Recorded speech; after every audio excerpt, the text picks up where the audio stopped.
What's up guys, it's me, Jeremy. Aurelion Sol is out on the PBE, and I got a chance to mess around with him and try out a bunch of different builds. And I have to say that he's a really cool champion with an awesome personality, and I enjoyed playing him a lot more than some of the other champions in the past. As well, here are some of my favorite comments where I asked what your favorite change from patch 6.5 was. Today's question is, what do you think about Aurelion Sol? And if you enjoyed the video, hit that like button, and if you don't, please hit the dislike. Anyways, let's get started.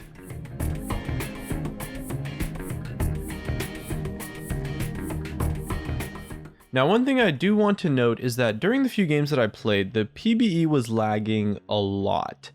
It was just rubber banding every so often, but it was really impactful on the gameplay. However, since it's server lag, everyone's lagging equally, which I guess makes it kind of fair, but yeah, that's why there's lag in some of the clips, and I do apologize for that. Anyway, Riot is marketing Aurelion Sol as a mid laner. He's definitely got a lot of potential in the top lane too though, and maybe even on support, and especially in the jungle actually. People will probably play him mostly in the mid lane and the jungle for sure. He's got some okay burst, but with a nice amount of sustained damage to go along with it too, for a really interesting take on an AP champion. He's got great roaming ability and a solid amount of utility, which gives him fantastic ganks. A lot of his kit brings similar parts of other champions, but better to him. So a lot of his kit isn't entirely unique, but his passive is unique for sure, and brings some really interesting mechanics of microing the 3 stars around to hit things. And his damage is higher than I expected too, so he's got a lot going for him. He seems to also have a kit that is heavily inspired by Io, the Guardian Wisp in Dota 2 actually. So although he's cool as hell and he's like this star god dragon thingy, it's a bit of a change from Jhin in the past, who was so unique in his own way, to have Aurelion be someone who isn't exactly unique on his own, despite how awesome and fun he might be to play. Getting into his kit, his passive is 3 stars that rotate around him constantly, and deal damage to anything they hit, and they honestly do a lot more damage than I was expecting. This gives you a lot of costless, sustained damage, which gives you some nice wave clear, and there's a lot of mechanics in this kit that you can use to hit targets faster with it, through controlling your movements, the interactions with his W, and things like that. And with Rylai's, you actually get a perma-slow from this ability, so it's pretty sweet.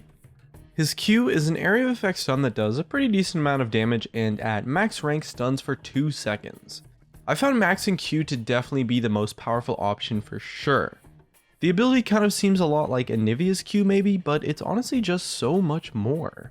The range is technically infinite if you get enough movement speed, since the ability won't pop until it reaches past the range of his W, and as it travels along, it grows in size too.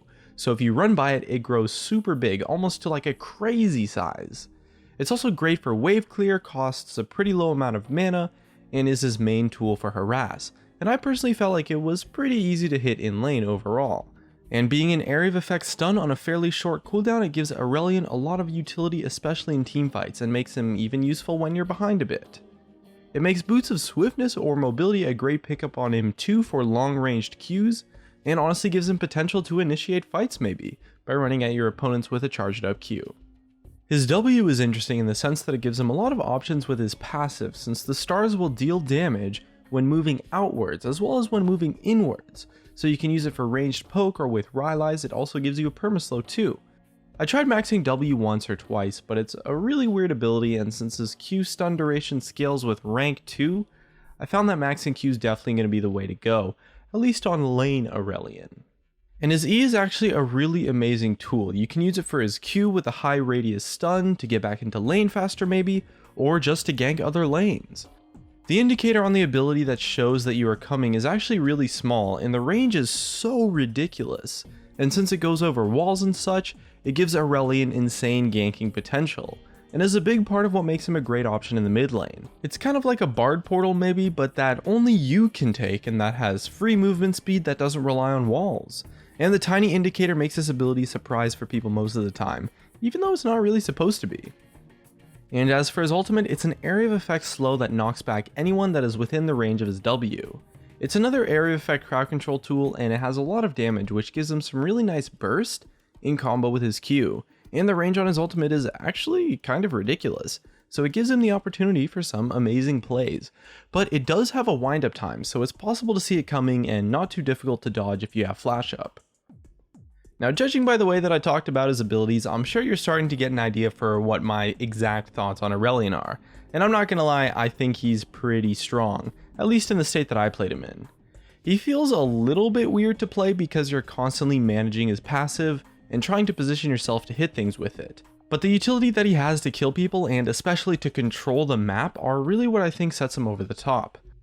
Now, I can't say that he's overpowered for sure, because on the PBE you play against a lot of opponents that really cover a variety of skill levels, and I think the opponents that I played against, which I'm sure you've probably noticed by the footage, honestly just weren't that good.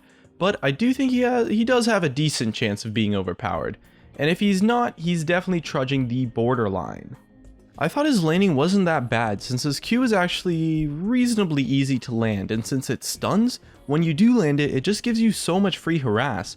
And as long as you're not overusing his W, you pretty much never run out of mana too. And his roams are honestly just insane. Probably the biggest thing that I think would make him overpowered if he is. It's like Quinn's roaming power, but just so much better. Since he can go over walls, it's really easy to flank, and since he has hard crowd control and burst damage, his ganks are amazing once you actually get there. And with his ultimate and ignite, he can honestly start to one-shot people if they're squishy. Since he kind of wants to get into short range by walking in with his Q, landing his passive, you're probably going to want to build tank AP items like Rod of Ages, Rylai's especially, Abyssal Scepter, maybe Azonia's, and stuff like that in your build. I can say though that his passive has a lot of ability to be outplayed, since it actually has a range that extends past his melee distance.